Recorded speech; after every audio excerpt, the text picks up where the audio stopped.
नमस्कार दोस्तों, आज का विषय मेरे दिल के बहुत करीब है। भगवद गीता मानवता के लिए एक उपहार है। यह 700 श्लोकों का हिंदू शास्त्र है।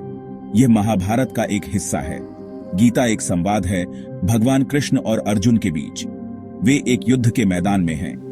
गीता जीवन का मार्गदर्शन है। यह हमें धर्म के बारे में सिखाती है। यह हमें कर्म के बारे में सिखाती है। यह हमें मोक्ष के बारे में सिखाती है। गीता की शिक्षाएं कालातीत हैं। वे आज भी प्रासंगिक हैं। पहला श्लोक है कर्मण्यवाधिकारस्ते मा फलेषु कदाचन मां कर्म फल हेतुर्भूर्मा ते संगोस्त्व कर्मणि। इसका अर्थ है तुम्हारा अधिकार केवल कर्म करने में है, उसके फलों में कभी नहीं।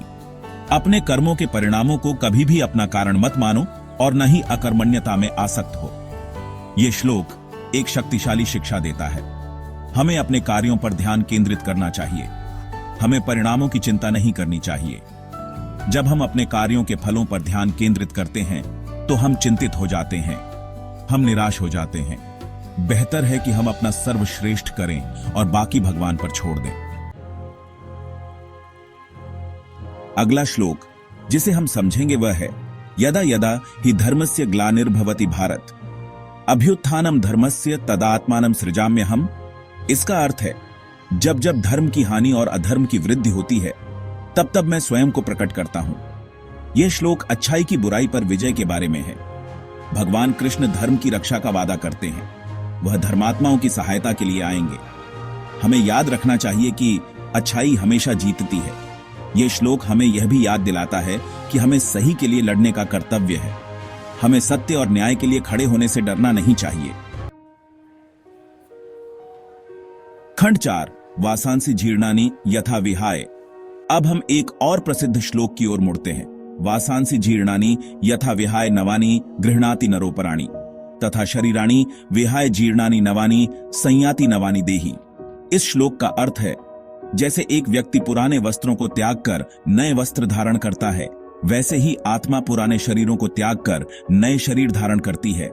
यह श्लोक पुनर्जन्म की अवधारणा को समझाता है। आत्मा अमर है। मृत्यु के बाद यह एक नए शरीर में पुनर्जन्म लेती है। यह चक्र तब तक चलता रहता है जब तक आत्मा मोक्ष प्राप्त नहीं कर लेती। यह श्लोक हमें आशा देता है। यह हमें बताता है कि मृत्यु अंत नहीं है। भाग 5 योगस्थ कुरु कर्माणि। आगे बढ़ते हैं, हम आते हैं योगस्थ कुरु कर्माणि संगम त्यक्त्वा धनंजय। सिद्ध्य सिद्ध्यो समो भूत्वा समत्वम योग उच्यते। इसका अर्थ है अपने कर्तव्य का पालन करो, हमेशा योग में स्थिर रहो, आसक्ति को त्याग कर और सफलता और असफलता में समान रहो, क्योंकि यह मन की समानता ही योग कहलाती है। यह श्लोक हमें आसक्ति के महत्व के बारे में सिखाता है। हमें अपने कर्तव्य का पालन बिना परिणामों से जुड़े हुए करना चाहिए। हमें सफलता या असफलता से प्रभावित नहीं होना चाहिए। सच्चा योग सभी परिस्थितियों में समान रहना है। यह आसान नहीं है, लेकिन यह सच्ची खुशी का मार्ग है। भाग 6 नैनम छिंदन्ति शस्त्राणि। एक और महत्वपूर्ण श्लोक है नैनम छिंदन्ति शस्त्राणि नैनम दहति पावकः न चैनम क्लेदयन्त्यापो न शोषयति मारुतः। इसका अर्थ है शस्त्र आत्मा को काट नहीं सकते, न ही आग इसे जला सकती है। पानी इसे गीला नहीं कर सकता, न ही हवा इसे सुखा सकती है। यह श्लोक आत्मा के स्वभाव को दर्शाता है। आत्मा शाश्वत और अविनाशी है। इसे किसी भी भौतिक हथियार से नुकसान नहीं पहुंचाया जा सकता।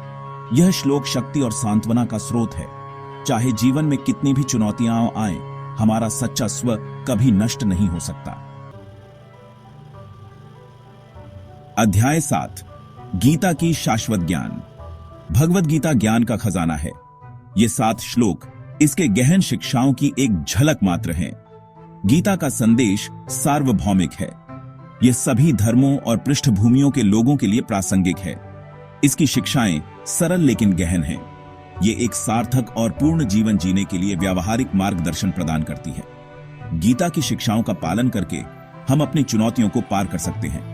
हम उद्देश्य, अर्थ और खुशी से भरा जीवन जी सकते हैं। धन्यवाद।